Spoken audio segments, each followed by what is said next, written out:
What's going on, friends and fans? Ryan Dohrn here, your friendly neighborhood sales coach, and we're talking sales strategies. This week, we're really focusing in on testing subject lines. Now, email has just become a part of our sales life. Now, I know all the bosses out there want me to tell you, pick up the phone, get off email. And I can't disagree. There's a lot of factual data out there, empirical data that tells us if you pick up the phone, you're a lot more likely to have great conversations that result in sales. Now, you're welcome, by the way, to all the sales managers and owners out there. All right, let's set that aside for a second and let's talk about email, because email has become a part of our sales lives, right? It just has. So the Wall Street Journal and so many others have reported that 60% of people open emails based on subject lines and nothing else. So we've got to be asking ourselves, what subject lines are we using? Are we testing them correctly? Are we monitoring them correctly? And are we rinsing and repeating correctly? And really, are we sharing the ones that work with the rest of the team? All right, so let me give you a couple of subject lines that you might consider, or the formatting of these subject lines. Anytime I put a question mark in a subject line, I feel like I'm doing the right thing to somebody's brain. So if I put a subject line that said, your thoughts on this, question mark, the reader of the email's brain is going to say, oh, my thoughts on what? New idea for you as a subject line. It makes somebody's brain go, what's the idea? They have to open it. If I use a date that I want to meet with somebody, like I want to meet with them on May the 29th. It's my birthday, by the way, wink, wink. May the 29th. That's all the subject line is. May the 29th, question mark. It makes somebody's brain go, May the 29th. What did I miss? When I'm creating subject lines and writing subject lines, I'm asking myself, what can I put in front of someone?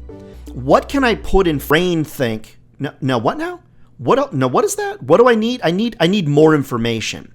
See, a lot of your subject lines don't require a second step. You put everything somebody needs to know in the subject line, so they don't have to open the email.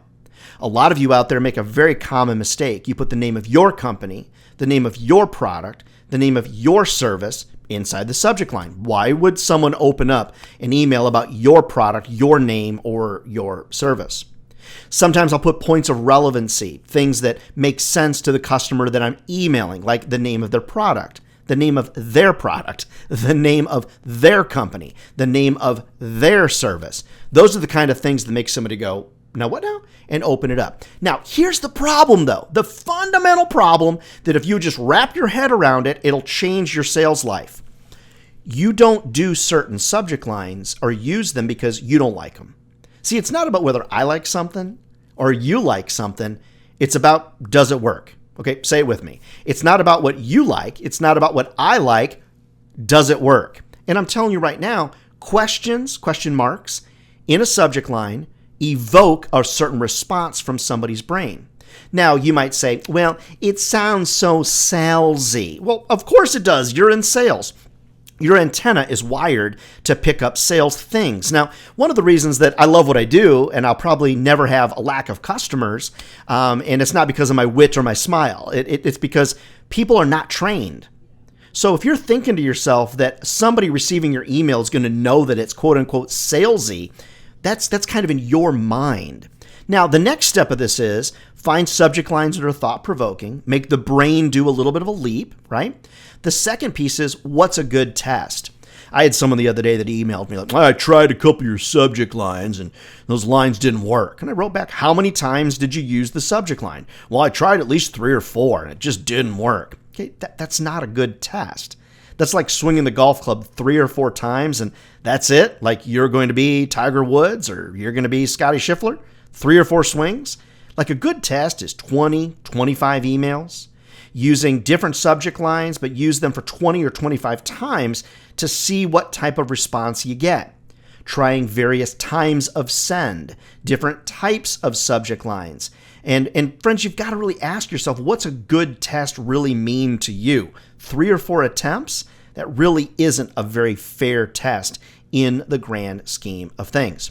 So as you think about subject lines, one of my favorites right now, and I'm going to give full props to my favorite marketing person out there, Christy Doherty, and the shortest email you're going to read today. I love that subject line, Christy. The shortest email that you're going to read today. That subject line, I've used it at least 20 times this week, and I use tracking tools to test my open rates and response rates. It got a great open rate. I mean, just over 80%. It was unheard of. I absolutely love that subject line. So I stole it. I gave credit where credit is due, and I'm moving on. You should use it, but don't try it once. Try it 15, try it 20 times on different people at different times in different circumstances. Give yourself a chance to be successful, friends. When it comes to subject lines, the shorter the better. Use a question mark. Test it extensively before you come back to me and say, hey, Ryan, I just really don't know that it didn't work. All right, my favorite subject lines, we've talked about them before, so let me end with that. New idea for you.